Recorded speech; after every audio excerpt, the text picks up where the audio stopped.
موسیٰ کاظم موسیٰ کاظم موسیٰ کاظم موسیٰ کاظم یا امام موسیٰ کاظم نظر کرم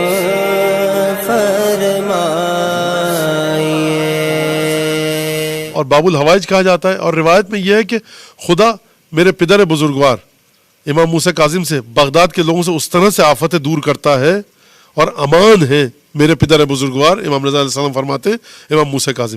اور یہاں پر یاد کی جائے حضرت سید العلماء واقعاً آیت اللہ سید علی نقوی جن کو ہم سب نقن صاحب کے نام سے جانتے ہیں کہ واقعاً ایک عجیب چیز ہے کہ جب گئے 1930 یا 1928 کی بات ہے جہاں تک مجھے یاد آ رہا ہے جو میں نے پڑھا ہے کتاب میں, جب گئے نجف میں پڑھنے کے لیے تو کثیر تعداد میں امام موسیٰ کاظم علیہ السلام کی ذریعہ منور سے معجزات صادر ہوئے. تو قبلہ نجف چھوڑ کر گئے, گھروں میں گئے, ملے, سند کو تمام کیا, فلاں محلے میں فلاں تاریخ کو فلاں شخص کی بیٹی کے ساتھ اس کی بینائی آئی, اس کو ٹی بی تھی.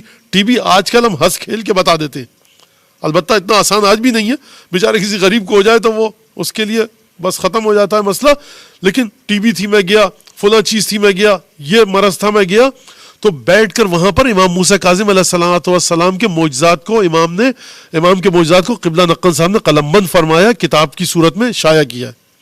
یہ امام موسیٰ کاظم علیہ السلام. اور ابھی بھی آپ کو خدا نصیب کرے انشاءاللہ ہم سب کو زیارت, ابھی بھی اگر آپ جائیں گے باب المراد سے نکلے تو وہاں جو گرل لگی ہوئی ہے یعنی بائیں ہاتھ پہ آپ کے سید رضی اور سید مرتضیٰ کا روضہ قبر ہے, تو وہاں پہ اگر آپ چلتے ہوئے جائیں تو وہاں پہ لوگوں نے کپڑے لگائے ہوئے ہوتے ہیں کہ میری بیٹی کو شفا ملی ہے, میرے بیٹے کو یہ شفا ملی ہو, تو وہ لکھتے ہیں وہاں پر.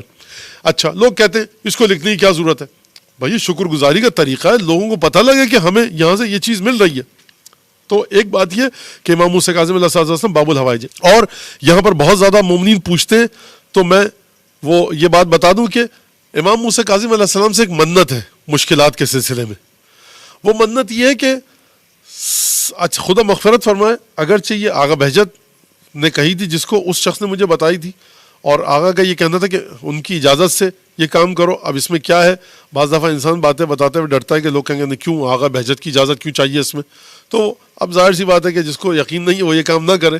تو لیکن بہرحال اب وہ چلے گئے تو یہ ان کے جو شاگرد تھے جو لوگ بتاتے ہیں یہ باتیں, انہوں نے اس طرح سے بات بتائی کہ وہ کہتے ہیں کہ کوئی مشکل ہو تو آپ 7 کاظمی سادات, 7 یعنی 7 یا 77 یا 777 یا 7777, یعنی کاظمی سادات کی تعداد کو اپنی نظر میں رکھیے کہ جس کی تعداد صرف 7 ہو یا 77 ہو, یعنی 7 کا ہنسا ہے. 7ویں امام تھے, صرف 7, یعنی آپ چاہتے ہیں میں کاظمی سادات کو کھانا کھلاؤں. کتنے کاظمی سادات؟ 7 یا 77, 777, 7777. آپ چاہتے ہیں کاظمی سادات کے لیے نظر کر رہا ہوں کہ میں ہر ایک کو پیسے دوں, تو 7 کاظمی سادات, 77, 777 یا 7777 یا 77777, صرف 7 کا. ہر ایک کو میں کچھ پیسے دوں گا. کتنے پیسے؟ 7 روپے, $7, 7 ریال, 7 درہم, 7 دینار, 7 سونے کے سکے, 77 ریال, 77 روپے, $77. یعنی جو کاظمی تعداد کی تعداد ہے وہ بھی 7 ہو صرف, اور جو چیز آپ دینا چاہ رہے ہیں ہر کاظمی سید کو وہ 7 کے اوپر مشتمل ہو. تو یہ کہ جب میرا یہ کام ہو جائے گا تو میں انشاءاللہ تعالی, اور یہ میں بعض لوگوں سے مل چکا ہوں جو ہمارے یہاں پاکستان میں دیہی علاقوں میں ہمارے بعض کراچی کے جاننے والے گئے اور انہوں نے جا کر کاظمی سادات کا پورا گاؤں تھا وہاں پر انہوں نے کافی خدمت انجام دی. تو وہ 4-5 لوگ تھے, وہ کہنے لگے کہ ہماری زندگی میں عجیب طرح کی برکتیں پھر آئی ہیں کاظمی سادات کی خدمت کرنے کی وجہ سے.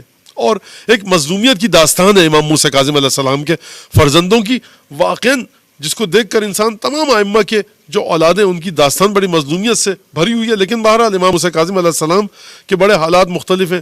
جو مظلومیت کا عالم امام موسیٰ کاظم علیہ السلام کی صاحبزادیوں کے ساتھ گزرا اور جو سیدانیاں تھیں ہماری, تو یہ اس وجہ سے شاید پروردگار عالم نے, پروردگار جانتا ہے, امام زمانہ جانتے ہیں کیوں یہ امام موسیٰ کاظم علیہ السلام کی نظر میں کیوں اتنا زیادہ ایک اثر اور تاثیر رکھی ہے.